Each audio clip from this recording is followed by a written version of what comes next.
గణపతయే నమః. ఓం గురుభ్యో నమః. ఓం శ్రీమాత్రే నమః.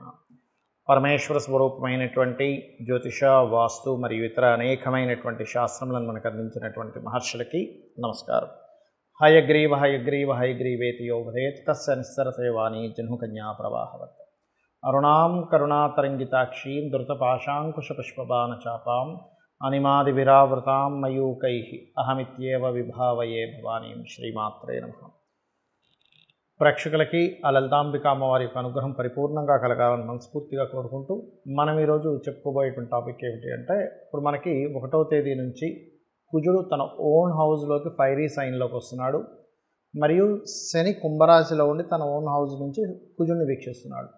కాబట్టి ముండేన్ ఆస్ట్రాలజీ అంటే మైథుని జ్యోతిష్యం పరంగా చూసుకుంటే ఈ కుజశనులు ఓన్ హౌజెస్లో ఉంటూ పరస్పర వీక్షణ అనేటువంటిది ప్రపంచవ్యాప్తంగా దేశవ్యాప్తంగా కొన్ని మార్పులను ఇస్తున్నప్పటికీ ఇది 12 లగ్నాల వారికి లేదా 12 రాసుల వారికి ఎటువంటి ప్రభావం చూపించబోతుంది అనేటువంటి విషయం మనం ఒక్కొక్క లగ్నరీత్యా తెలుసుకుందాము. లగ్నం తెలియనటువంటి వారు రాశిరీత్యా కూడా చూసుకోవచ్చు. అయితే ఇందులో ఇది ఎప్పుడు బ్యాడ్ ఇస్తుందా, ఇందులో ఏదైనా కొంత గుడ్ కాంబినేషన్ కూడా ఉందా, ఎటువంటి పరిహార మార్గాలు చేసుకోవాలి అనేటువంటి విషయానికి మనం తెలుసుకుందాం. మీనలగ్నము మీనరాశి మీనం వారికి కనుక చూసుకున్నట్లయితే ఇక్కడ పర్టికులర్గా లగ్నం నుంచి 2వ స్థానంలో కుజుడు, 12వ స్థానంలో శని యొక్క సంచారం జరుగుతుంది. ఈ కుజ శని యొక్క ప్రభావం ఏదైతే ఉందో ఇక్కడ ఇచ్చేటువంటి రిజల్ట్స్లో ఇది పాపకర్తరిలో పడింది. ఈ మీనం అనేటువంటిది ఇది ఎప్పుడైతే పాపకర్తరి యోగంలో పడిందో ఈ కాంబినేషన్ పర్టికులర్గా కొంచెం స్ట్రక్కింగ్ యోగా అంటారు దీన్ని. అంటే ముందున ఒక ప్లానెట్ ఉంది, లగ్నంలో రాహు ఉన్నాడు, వెనకతలు శని ఉన్నాడు. దీని స్ట్రక్కింగ్ యోగా అంటే దీనివల్ల ఏమిటి ఫలితాలు? మనం చూడండి, ఏదైనా ఒకటి ప్రారంభిస్తాం, ఇది ఫలానాది చేయాలి అని, ముందుకు సాగినట్టు సాగి ఆగుతూ ఉంటుంది. అది ఏమిటి ఇది ఇలా ఆగింది, ఇది ముందుకు వెళ్ళట్లేదు ఏమిటి, కొన్ని దాన్ని వదిలేద్దామంటే వదలడము కుదరట్లేదు, ముందుకు చేయడము కుదరట్లేదు. ఇటువంటి సిచ్యువేషన్స్ని ఇది క్రియేట్ చేస్తూ ఉంటుంది మీనం వారికి. అందుకని దీనికి ఏం చేయాలి, నిద్రపోయేటప్పుడు ఉదయం నిద్ర లేవగానే ఒక చిన్న ప్రక్రియ చేయండి. దీనివల్ల అద్భుతమైన ఫలితాలు వస్తాయి. ఈ కుజ శని యొక్క ప్రభావం తగ్గుతుంది. ఏమిటది అంటే, ఉదయం నిద్ర లేచిన వెంటనే కూడా మీరు సుబ్రహ్మణ్యేశ్వర స్వామి ఆరాధన, సుబ్రహ్మణ్యేశ్వర స్వామి తలుచుకోవడము, లేదా ఫోన్లో మనం సుబ్రహ్మణ్యేశ్వర స్వామి ఫోటో పెట్టుకొని చూడడం, లేదా ఆంజనేయ స్వామి ఏదైనా పెట్టుకోవచ్చు. అలాగే నిద్రపోయేటప్పుడు నమశివాయ అనేటువంటి నామంతో నిద్రపోండి. అప్పుడు ఏమవుతుందంటే, నిద్ర లేచిన వెంటనే మనం దేనైతే తలుచుకున్నామో ఆ రోజంతా చేసిన ఫలితం వస్తుంది. నిద్రపోయేటప్పుడు ఏదైతే మనం స్మరించామో నిద్రపోయినప్పటి నుంచి తెల్లారే వరకు చేసిన ఫలితం అది వస్తుంది. దీనివల్ల ఏమవుతుంది, వేకప్ అండ్ నిద్రపోయేటప్పుడు ఈ కాంబినేషన్ మీకు ఒక ఆరాలా పనిచేస్తూ ఉంటుంది ఇది చేయడం వల్ల. ప్లస్ దీంతోపాటు మరొకటి ఏంటంటే, వీలైతే మీకు దగ్గరలో ఆంజనేయ స్వామి ఆలయం కానీ సుబ్రహ్మణ్య స్వామి ఆలయం కానీ ఉంటే వెళ్ళండి. దీంతోపాటు పర్టికులర్గా మీకు వ్యాపార సంబంధించిన విషయంలో కొంచెం లాభం కూడా పెరుగుతుంది 2లో కుజుడు ఉన్నందుకు. ఎందుకంటే ధనస్థానంలోకి వచ్చాడు ఆయన, కాకపోతే శని యొక్క దృష్టి ఉంది. దానివల్ల కొంతవరకు ధనం విషయంలో, ముఖ్యంగా అన్నదమ్ములకు సంబంధించిన విషయంలో ఏదో చిన్న చిన్న ఘర్షణ వాతావరణం ఇస్తుంది, ఇవ్వదని కాదు. కానీ ఈ ప్రక్రియ ఎప్పుడైతే చేశారో మీరు ఫైనాన్షియల్ గ్రోత్ పెరుగుతుంది, అప్పులు లభిస్తాయి, లోన్స్ లభిస్తాయి, కోర్టు కేసు వ్యవహారాల్లో మీరు విన్ అవుతారు, పోలీస్ సంబంధించిన ఏమైనా సరే ఘర్షణలు ఉంటే వాటిల్లో కూడా మీరు సక్సెస్ అవ్వడం జరుగుతుంది, స్పోర్ట్స్లో సక్సెస్ అవ్వడం జరుగుతుంది ఈ ప్రక్రియ కనుక మీరు పాటించినట్లయితే. దీంతోపాటు గోవుకి క్యారెట్లో బెల్లం కూడా తినిపించండి, అన్ని విధాలా బాగుంటుంది. ఇక్కడ పర్టికులర్గా ఈ కుజుడు శని ఓన్ హౌస్ అండ్ శని యొక్క దృష్టి, దీంతో పాటు మనకి ఈ సంవత్సరం క్రోధినామ సంవత్సరం అయింది. దీన్ని కరెక్ట్గా మనం అబ్జర్వ్ చేసినట్లయితే క్రోధినామ సంవత్సరం అయిన రోజు మనకి మంగళవారం అయింది. సో మంగళవారం వచ్చినటువంటి క్రోధినామ సంవత్సరం, దానికి అధిపతి, ఈ సంవత్సరానికి అధిపతి కుజుడు, తాను బలపడుతున్నాడు. ఇది గుర్తుపెట్టుకోవాల్సిన అంశం.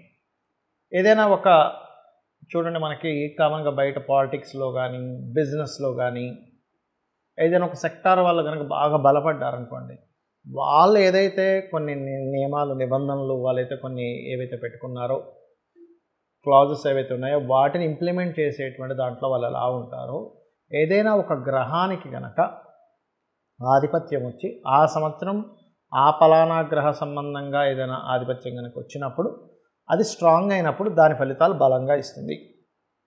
కాబట్టి ఈ క్రోధినామ సంవత్సరంలో ప్రధానంగా ఈ కుజుడు 45 డేస్ ఎప్పుడైతే ఈ యొక్క మేషరాశిలో ఉంటాడో 1వ తేదీ నుంచి దాదాపు 45 టు సంథింగ్ 45 డేస్ దగ్గరలో ఉంటాడు. ఉన్నప్పుడు ఇది ఇచ్చే ఫలితాల్లో ముఖ్యంగా మనకి గొడవలు, గందరగోళ పరిస్థితులు ఎక్కువగా ఇస్తాడు ముండైన్ ఆస్ట్రాలజీ పరంగా. అంటే ఏంటి, ప్రపంచవ్యాప్తంగా యుద్ధ సంబంధమైనటువంటి పరిస్థితులు, అల్లర్లు, గొడవలు, ఆవేశాలు, వీటితో పాటు ప్రకృతిలో ఎటువంటి మార్పులను ఇస్తుంది ఇది అని చెప్పి చూసుకున్నట్లయితే ఒకటేసారి భౌగోళికంగా తీసుకుంటే ఒక దగ్గర చూస్తే విపరీతమైన ఎండలు.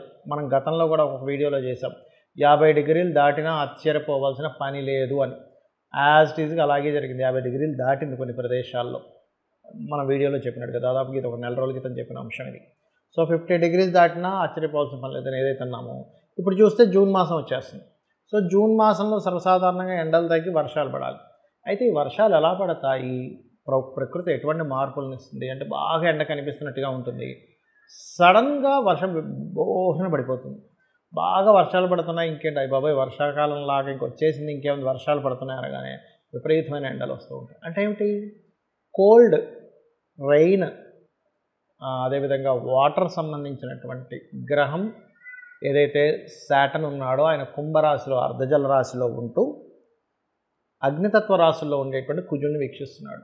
సో ఇదేమిటి, ప్రకృతిని శాసిస్తూ ఉంటాయి గ్రహాలు, ప్రకృతిని మారుస్తూ ఉంటాయి, ప్రకృతి పరంగా అనేకమైనటువంటి విషయాలను చెప్తూ ఉంటాయి. అందుకే చూడండి, కృత్తికా నక్షత్రం మీదకి రవి వచ్చినప్పుడు కర్తరి అంటారు, రోహిణి కార్తీ అంటారు. కృత్తికా అంటే ఏంటి, అగ్నితత్వ గ్రహ రాశుల మీదకి, అగ్నితత్వ నక్షత్రాల మీదకి గ్రహాలు సంచరించేటప్పుడు ఆ ప్రభావం ఉంటుంది. సూర్యుడి యొక్క భానుడి యొక్క ప్రభావం ఎలా ఉంటుందో ఈ గ్రహాలు కూడా ఓన్ హౌజెస్లో ఉన్నప్పుడు ఇటువంటి పరిస్థితులు వస్తూ ఉంటాయి.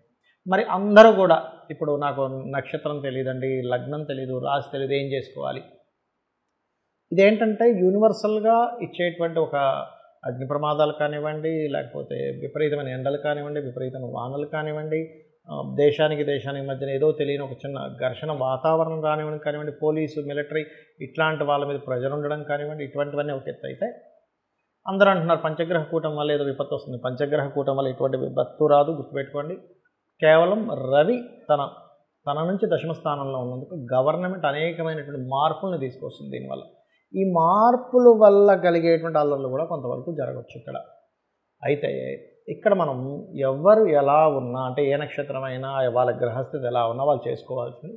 మనకి లక్కీగా శనివారం నాడు ఆంజనేయ స్వామికి సంబంధించినటువంటి హనుమత్ జయంతి కూడా వస్తుంది. సో ఆ రోజు నుంచి ఈ 45 డేస్ కంటిన్యూ 40 డేస్ ఎవరైతే ఆంజనేయ స్వామి యొక్క స్తోత్ర పఠనం చేస్తారో ఉదయం సాయంత్రం హనుమాన్ చాలీసా చేసుకోవచ్చు. అంటే ఎటువంటి ఇబ్బందులు ఉండవండి. ఎప్పుడైనా శని కుజ సంబంధించినటువంటి గ్రహస్థితి వచ్చిందనుకోండి, ఎవరికైనా జన్మజాతకంలో కావచ్చు, వాళ్ళ యొక్క గోచారంలో కావచ్చు, ఏదైనా వచ్చినప్పుడు ఏమవుతుందంటే ప్రెషర్ ఉంటుంది, బాగా స్ట్రెస్ ఉంటుంది. అది ప్రకృతిలో అయితే ఆ రకంగా ఉంటుంది, మనుషులకైతే స్ట్రెస్ ఎక్కువగా ఉంటుంది, బాడీ పెయిన్స్ అని అదని ఇస్తూ ఉంటుంది. అయితే ఇక్కడ ఎవరైతే హనుమత్ సంబంధించినటువంటి పారాయణము, మన్యసూక్త పారాయణము లేదా చండీ వినడం, చండీ పారాయణం చేయడం ఇలా ఎవరైతే చేస్తారో వారికి దీని ప్రభావం పడకుండా అదొక ఆరాలా నిలబడుతుంది. ఏమంటే నాకు హనుమాన్ చాలీసా చదవడం రాదు, నేను అంత పూర్తిగా నేను చేయలేను అనుకునేటువంటి వారు ఒకటే గుర్తుపెట్టుకోండి, సింపుల్గా ఒక మంత్రం చెప్తాను. ఇది పరాశర సంహిత అనేటువంటి గ్రంథంలో ఉన్నటువంటిది. అదేమిటి అంటే ఓం హరి మర్కటాయ నమః. బాగా ఉపాసకులైతే హరి మర్కటాయ స్వాహ కూడా చేయొచ్చు, బట్ నమః ఈజ్ గుడ్. ఓం హరి మర్కటాయ నమః కూర్చొని రోజు ఒక అరగంట సేపు చేసినట్లయితే మీ జన్మజాతకంలో ఒకవేళ శాటర్న్ అండ్ మార్స్ పాడై మీ లైఫ్లో సెటిల్మెంట్ లేదు, అన్నీ లేట్ అవుతున్నాయి, మాటికి అప్ అండ్ డౌన్స్ అవుతున్నాయి, లేకపోతే బాగా ఇబ్బందులు పడుతున్నాము, ఏం చేయాలో అర్థం కావట్లేదు, ఇటువంటి సిచ్యువేషన్స్లో ఉన్నా కూడా మీరు అటువంటి కష్టమైనటువంటి సిచ్యువేషన్ నుంచి ఆ యొక్క ఆంజనేయ స్వామి బయటపడేస్తారు.